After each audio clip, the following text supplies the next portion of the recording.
Now, Newton's second law is real law because first and third can be derived from second. Second law से हम first law और third law दोनों derive कर सकते हैं. तो एक्चुअल में सेकेंड लॉ रियल लॉ है. Look for this.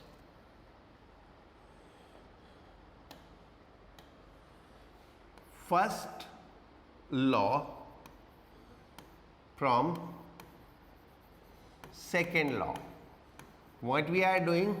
We are deriving first law using the second law. By second law,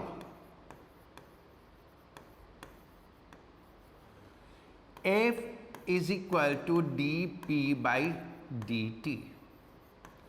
If F is equal to 0, then P is equal to constant, जो कि अभी अभी हमने conservation of momentum में भी पढ़ा ना.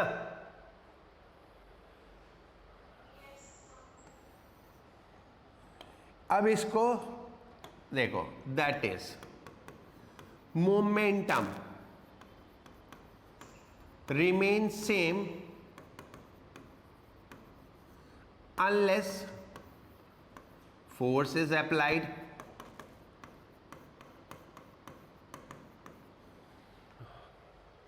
मोमेंटम रिमेन सेम मीन्स जो स्टेट है वही रहेगी. अगर ऑब्जेक्ट रेस्ट में है तो मोमेंटम जीरो हो गया, तो जीरो ही रहेगा. अगर ऑब्जेक्ट यूनिफॉर्म मोशन में है तो उसका मोमेंटम भी कांस्टेंट रहेगा, जो कि कांस्टेंट ही रहेगा. तो यही तो फर्स्ट लॉ था, जो स्टेट है वही रहेगी. यही था ना फर्स्ट लॉ. जब तक हम फोर्स नहीं लगाएंगे तो मोमेंटम सेम रहने का मतलब जो स्टेट है वही रहेगी. तो हो गया ना first law, right. That is object continue in same state that may be rest और यूनिफॉर्म मोशन. क्योंकि अगर डायरेक्शन चेंज हो गई तो भी तो मोमेंटम चेंज हो गया ना, बिकॉज मोमेंटम वेक्टर क्वांटिटी है. तो क्योंकि मोमेंटम चेंज नहीं हो रहा तो इसके लिए डायरेक्शन भी चेंज नहीं होगी. मोमेंटम चेंज नहीं हो रहा तो वेलोसिटी भी चेंज नहीं होगी. यही तो फर्स्ट लॉ था. Now third law from second law. By second law, F is equal to dP by dt, right. Let system consist two objects A and B. Okay. Let force on A by B is equal to F A. Let force on B by A is equal to F B. Okay. Now,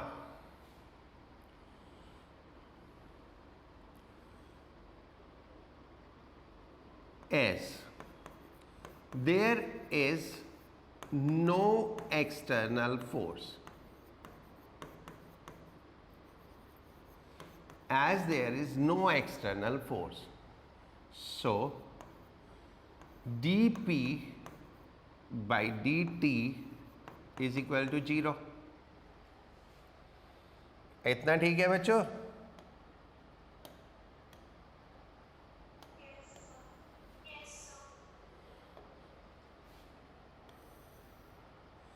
और d by D T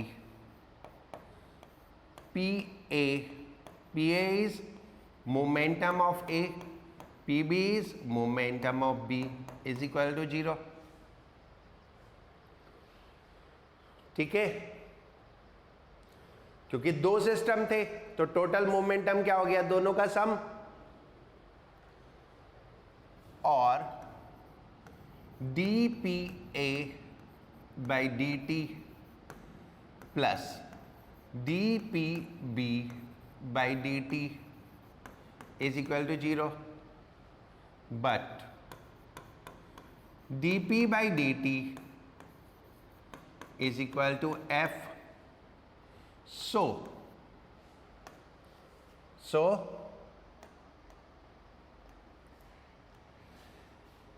इससे है ना F A plus F B is equal to 0 और F A is equal to minus F B.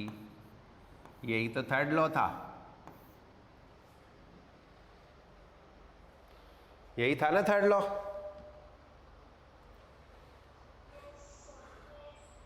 इसीलिए तो conservation of momentum और third law same बात है, क्योंकि थर्ड लॉ एक्चुअली है क्या, third law conservation of momentum ही है, राइट। देखो एक्सटर्नल फोर्स 0, एक्सटर्नल फोर्स 0 तो मोमेंटम कंजर्व्ड, मोमेंटम कंजर्व हुआ तो मोमेंटम ऑफ सिस्टम की बात कर रहे हैं हम, दोनों का ए और बी दोनों का मिला के मोमेंटम सेम रहा, राइट। और वो कितना रहा, 0, क्योंकि फोर्स तो 0 थी। तो change in momentum of A plus change in momentum of B is 0। So accordingly, but momentum में चेंज होगा फोर्स से, तो ए का जो मोमेंटम चेंज हुआ वो एफ ए से हुआ, बी का मोमेंटम चेंज हुआ एफ बी से, तो बट इन दोनों सब का फोर्स 0 होना चाहिए, तो F A is equal to minus F B, correct. तो हम इनको क्या बोलते हैं, इंटरनल फोर्सेस ऑफ सिस्टम, ठीक है। ए और बी दोनों एक सिस्टम है, तो ए बी पे लगाएगा, बी ए पे लगाएगा, तो वो क्या है, इंटरनल फोर्सेस, ठीक है। इसको मैं थोड़ा और एलाबोरेट कर देता हूं। देखो ये एक बॉल, ये दूसरी बॉल, ये इधर जा रही थी, ये इधर जा रही थी, दोनों टकराई, ठीक है, दोनों टकराई, करेक्ट।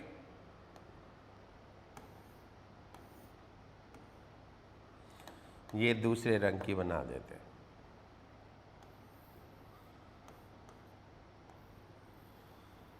अब ये दोनों टकरा गई, ये दोनों टकराई, तो ये वाली इधर चली जाएगी और ये वाली इधर चली जाएगी, या दोनों रुक भी सकती है, या दोनों अपोजिट डायरेक्शन में भी जा सकती है। तो क्या होगा, देखो ये इसके ऊपर ऐसे फोर्स लगाएगा जब टकराएगा तो, और ये इसके ऊपर ऐसे फोर्स लगाएगा, तो इसके ऊपर जो फोर्स लगी उससे ये इधर जाएगा, और इसके ऊपर जो फोर्स लगी उससे ये इधर जाएगा। अब आप देखो सिस्टम में क्या था, दो बॉल ऐसे मूव कर रही थी, बाहर से तो कोई फोर्स नहीं लगी, दोनों टकराई, ए ने बी पे, बी ने ए पे, ए अलग बी अलग, राइट। और तुमको यकीन नहीं हो तो दो लोग खड़े हो के भाग के टकरा के देख लो, एक आदमी, एक बंदा इधर से भागते हुए आओ, एक इधर से भागते हुए आओ, दोनों टकराओ और टकरा के देख लो क्या होता है, कुछ फोर्स लगती है कि नहीं लगती, दोनों के दांत टूट जाएंगे।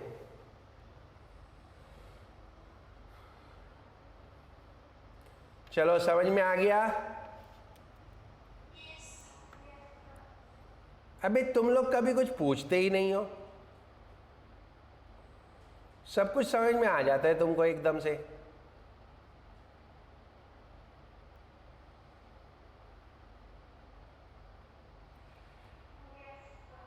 ये सर क्या समझ में आ जाता है या पूछने की इच्छा नहीं होती?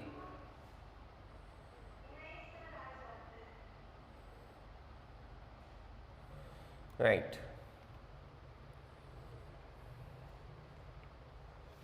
छाप लो, छाप लिया?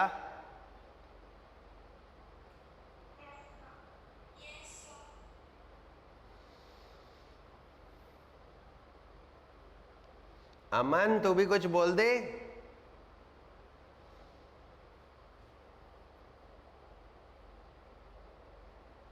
तरुण,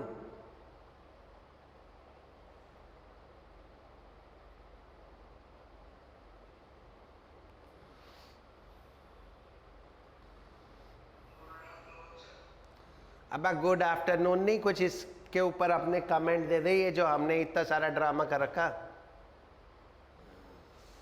हाँ ये सही है, अब शक्ल दिखी तेरी, है ना? पूरी बॉडी बूडी बना रखी, जिम जाता है।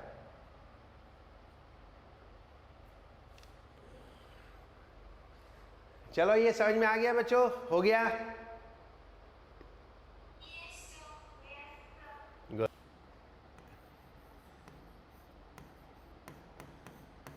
पढ़ना आता है?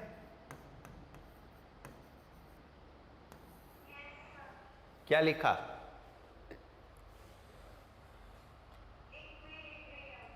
इक्विलिब्रियम। What is equilibrium? बोलो, बताओ, तुम बताओ, तुम्हारे हिसाब से इक्विलिब्रियम क्या है?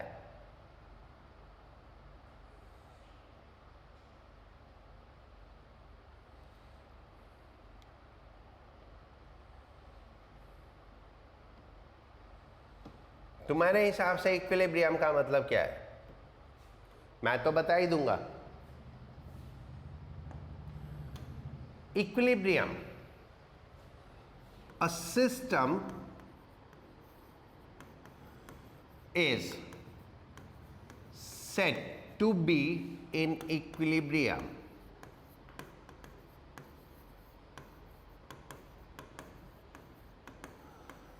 if net force on system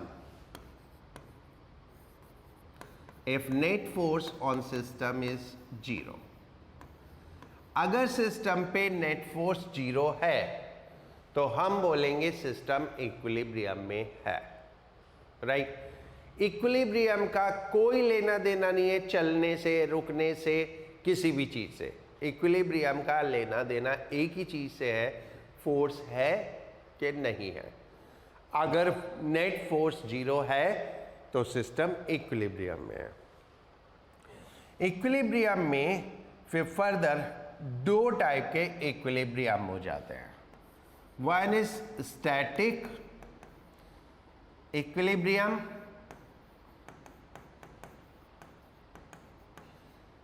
कब?